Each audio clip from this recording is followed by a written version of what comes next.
Good morning, I am Jordan Salgante and I'm here to report to you the applications of 3D graphics.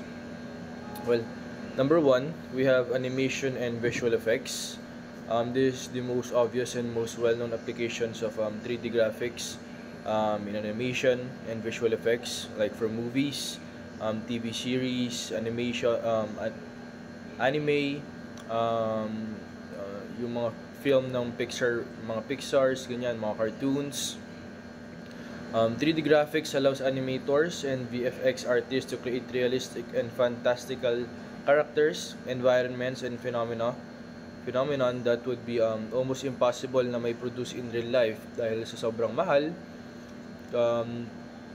Mga for examples nito is Pixar movies, Marvel movies, yung mga actions dun sa movies na Marvel, and yung Lion King dun sa mga cartoons na yun, mga remakes ng mga anime series. So yung mismong characters dun sa Lion King, si I forgot his name, pero doon makikita mo doon na 3D graphics yun. So dinesign yun, 3D graphics siya. Hindi naman kaya na isang talagang lion yung mag-acting nun. So talagang 3D graphics siya para ma-remake yung movie na Lion King. And we also have video games, of course. Another major application ng 3D graphics is in video games, which have evolved from simple 2D sprites, polygons, to complex detailed 3D worlds and characters. 3D graphics enhances the gameplay and aesthetics of the video games, making them more immersive, interactive, and dynamic. 3D graphics also allow for more variety and customization in game design. So, yung 3D graphics, mas nagkakaroon ng creativity and freedom yung mga artists, na maglagay ng kanya-kanya nilang things that would make their games creative dun sa paggamit ng 3D graphics. Mas nagiging immersive ito, mas nagiging interactive siya, mas dynamic yung gameplay. Kung ikukumpara mo nga naman yung 2D games sa 3D games, mas malayo, mas masayang laruin, at mas masarap sa pakiramdam yung 3D games. For some examples ng 3D video games include Grand Theft Auto, kilalang kilala, GTA, GTA 5, yung whole GTA series. We also have Fortnite, yung Fortnite na talagang nilalaro lahat ng kabataan. Even I have played Fortnite. We also have Elden Ring, NBA 2K24, yung mga yan. So mga 3D game siya, mas dynamic, mas impactful, so mas masarap siyang laruin. And also we have web design as well. Ginagamitan din to ng 3D graphics. Ito yung isa sa mga less na obvious one, but increasingly important application of 3D graphics is in web design as well, which refers to the visual and functional aspects of websites and web applications.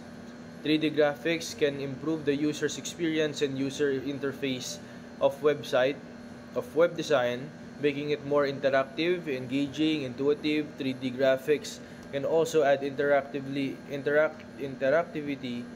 and animation to web design, as well as showcase products and services in more realistic and appealing way. Some examples of 3D web design is, of course, Google Earth, Sketchfab, and Shopify. We also have virtual reality. So ito, very obvious to sa 3D graphics, it is very new, but it is rapidly growing ng application sa 3D graphics. It is virtual reality. It refers to the simulation of 3D environment that users can explore and interact with using special devices such as headsets, controllers. So kung napapansin nyo, yung mga gumagamit ng ocular glasses ang tawag doon, meron silang headset siya, so ilalagay lang na ganyan, then nakakonect siya dun sa mismong PC, dun sa game, dun mag-run yung application, and you have controllers as well that will act as your hands. So 3D graphics are essential for creating convincing and immersive VR experiences, as well as for providing feedback and guidance to users. 3D graphics can also enable various applications of VR, such as entertainment. Pwede siyang entertainment, pwede rin siyang education, Sa training, therapy, some examples of 3D VR include Beat Saber, Google Expeditions, and VR Chat. So for me, nasubukan ko na rin ng VR. So talagang 3D graphics siya. When I went to Belgium, they had this house of technology, and meron sila ng VR glasses doon, pinatry sa amin. Talagang very realistic siya, and it can help you in various ways, no? For simulation, na kung saan ginagamit din ito sa mga training ng pilots. Yung mga magpipiloto, hindi naman pwedeng mag-drive agad sila ng airplane, right? So we have virtual reality na tutulong sa kanila kung paano ba gawin yung mga dapat gawin pag nasa loob ka ng airplane. So that serves as their training, no? Next, we have augmented reality. A related but distinct application of 3D graphics is in augmented reality. AR naman to, hindi yung kanina virtual reality. So it refers to the overlay of 3D objects or information onto real world using devices such as smartphones and glasses. 3D graphics can enhance the perception and interaction of users with surroundings, as well as provide useful and fun features and functions. 3D graphics can also enable various applications of AR, such as navigation, pwede siyang gaming din, shopping, and art, of course. Yung mga examples nito is Pokemon Go, kung nalaro nyo yun, di ba?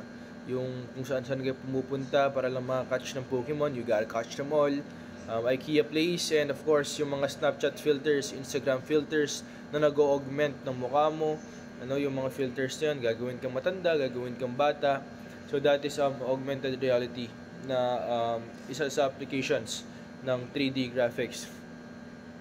Number 6 naman is 3D printing. A final but emerging application of 3D graphics is in 3D printing, which refers to the process of creating physical objects from digital models using a device that deposits layers of material. 3D graphics can enable and design and the customization of 3D objects, as well as the visualization and verification of the printing process. 3D graphics can also enable various applications of 3D printing such as prototyping, manufacturing, art, and medicine. Some examples ng mga to ng 3D printing includes yung mga Lego bricks, mga prosthetics, limbs, organs. So 3D graphics plays a big part in 3D printing. Like for example, yung mga naputulan ng kamay, they need prosthetics. So i-design yun, 3D siya i-design, no, para maging useful pa din yung kamay, magkakaroon ka pa rin ng prosthetic na kamay that you can use in your daily life, you know. Also, yung mga Lego bricks, mga laruan, so dinidesign muna yun bago siya 3D print to fit yung mga dapat na mag-fit doon. And also, yung iba naman, meron din tayo yung pa-advancement ng technology, advancement din ng medicine, is yung iba nakagawa na sila ng mga organs. I don't know, hindi ko pa alam masyado. I haven't delved deep in that particular area, no, yung mga gumagawa ng mga organs na nakaka-help ng mga tao. So that is the applications of 3D graphics, some of the applications of 3D graphics in our life, no? And the next question naman sa atin is, ano ba yung connection ng mathematics pagdating sa graphics? Well, graphic is the art of visual communication, where designers create visuals content to convey information to audience. Meanwhile naman, yung mathematics naman is yung study of numbers, shapes, patterns, na nagpo-provide ng foundation for many fields, including design din, including graphics. Although these two fields may seem unrelated, they are intertwined in numerous ways that create a powerful combination. We have a saying in the modern mathematics, no?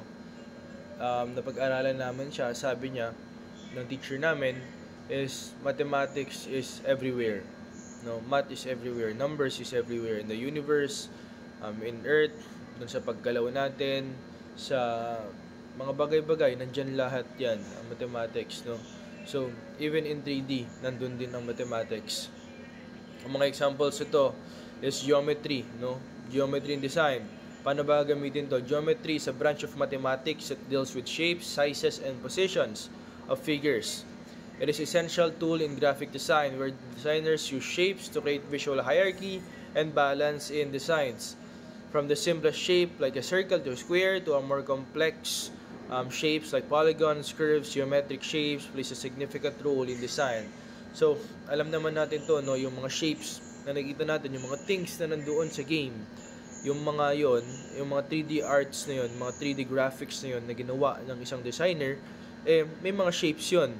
May mga shapes siyang pinag-add doon, may mga shapes siyang in-augment, and that is geometry as well, no? So, meron pa rin yung geometry doon. Sa lahat ng games na yan, yung mga shapes na nakikita nyo, yung mga designs na yon, so, pwedeng circle, polygon, triangle, yung mga yon is all geometry. Nandun ang geometry. So, dun pa lang may application ng mathematics sa paggawa ng 3D design. We also have, for example, golden ratio and Fibonacci sequence. Ang golden ratio and Fibonacci sequence are mathematical concepts that have been used in designs for centuries. The golden ratio is a mathematical ratio that is found in nature, art, design. It is also known as the divine proportion, is approximately 1.618. So, Fibonacci sequence yun, that is the golden ratio, what I meant. And Fibonacci sequence is yung sequence of numbers that are proceeding 0, 1, 1, 2, 3, 5, 8, 13, 21, so on and so forth. So, dun sa mga yun, for example, golden ratio, ito yung nakikita natin sa nature yung nasa nature lahat yan, yung golden ratio. Arts, designs, ginagamit siya to have a perfect design, no? And para magamit mo siya in 3D design, kung gumamit ka ng gusto mo ng nature doon, gusto mo ng forest, ganyan, you'll have to use golden ratio, no, to make it good, to make it perfect, to make it seem realistic. So doon sa mga yon, nandun na ang mathematics. Also, add natin typography. No, typography is the art of arranging types to make written languages legible, readable, and appealing when displayed. It is an essential tool in graphic designs where designers use typography to convey a message or brand identity. So, dun sa mga binigay kong examples, napakadami nun, no, na ginagamit natin in 3D, on 3D graphics, to make it seem more realistic. Like this, for example, no, yung paggalaw ng aking kamay from here to here. Ano ba yung angle na yon? Ano yung angle ng paggalaw ng aking kamay? Kunwari, susuntok ako. My arm is curved, no? Anong angle to? Right? Ano yung angle na to? Tapos pag sinuntok ko, anong angle to? Anong kunwari, 90 degrees ba siya? 180 degrees? So, dun pa lang sa mga yon, to make it seem realistic, the movements of the characters, lahat yan merong math. Okay, so for example, gagawa ka na sa 3D design, kapag gumamit ka ng Blender, right? Merong y-axis, x-axis. So, dun sa mga yon, and mathematics na yan. So, para maging realistic yung isang design natin, para maging okay siya na tignan, okay yung function niya, you have to use mathematics, Kasi that is one way of calculating reality into 3D designs, 3D graphics. So that is yung relationship ng mathematics sa 3D graphics. It is very, very important. So that's all for activity number 1. Once again, I am Jordan Saligante. I hope I shared some of my thoughts po. Thank you.